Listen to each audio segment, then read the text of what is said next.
Hello, my wonderful scholars. I am so excited to read this story for you guys today. 'Twas the night before Thanksgiving. Stories and Pictures by Dave Hilke. 'Twas the day before Thanksgiving, and all through the trees the fall leaves were spinning aloft in the breeze. Can you spin your hand with me?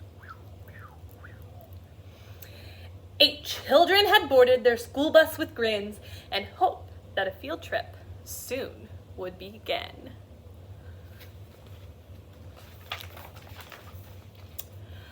They sang as they rode through autumn terrains while visions of drumsticks danced in their brains.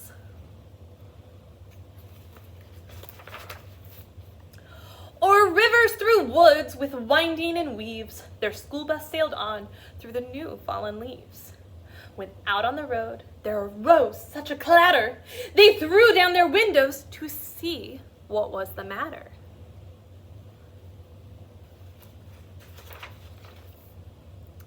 When what with their wondering eyes should they see but a miniature farm and 8 tiny turkeys. And a little old man so lively and rugged, they knew in a moment it was Farmer McNugget.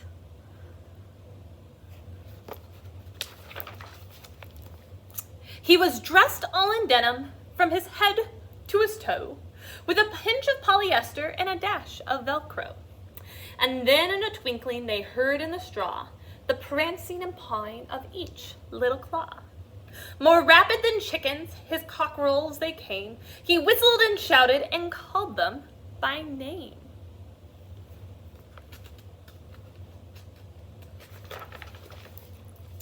Now Ollie, now Stanley, now Larry and Moe, on Wally and Beaver, on Shemp and Groucho.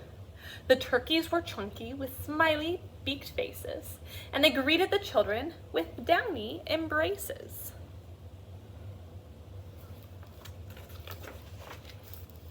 So out through the barnyard they ran and they flew, and they gobbled and giggled as friends sometimes do. Can you show me how to fly in your chair? Yeah, good job keeping those bottoms on the chair. Yes, fly, fly. Whoop, freeze. Breath in. Gently out. One more in. And out. Let's find out what happens next in our story. Then somebody spotted an axe by the door, and she asked Farmer Nugget, "What is it for?" With a blink of his eye and a twist of his head, the old farmer told a grim tale of dread.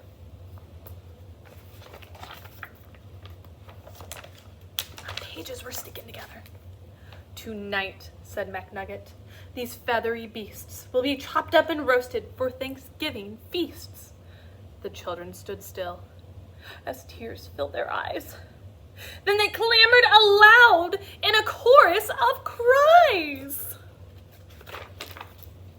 "Oh dear," cried McNugget, "now what shall I do?" So he dashed to the well, and the teacher went too. And they fetched some water fresh from the ground in hopes that a swig might calm everyone down. And when they returned to quiet the matter, the children were calmer and mysteriously fatter. The boys and girls drank up their drinks in the hay, then thanked old McNugget and waddled away. Can you waddle in your chair? Good job keeping those bottoms on the chair. Waddle, waddle, waddle, waddle, freeze. Breath in. Let's see what happens. Let it out. They limped to the school bus, all huffing and puffing. It's not easy to walk with hot turkey stuffing. And then, as the school bus drove off in the night, McNugget looked round. Not a turkey in sight.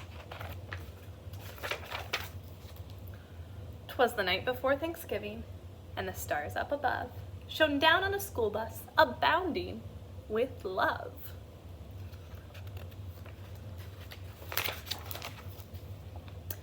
The very next evening, 8 families were blessed with 8 fluffy Thanksgiving turkeys as guests.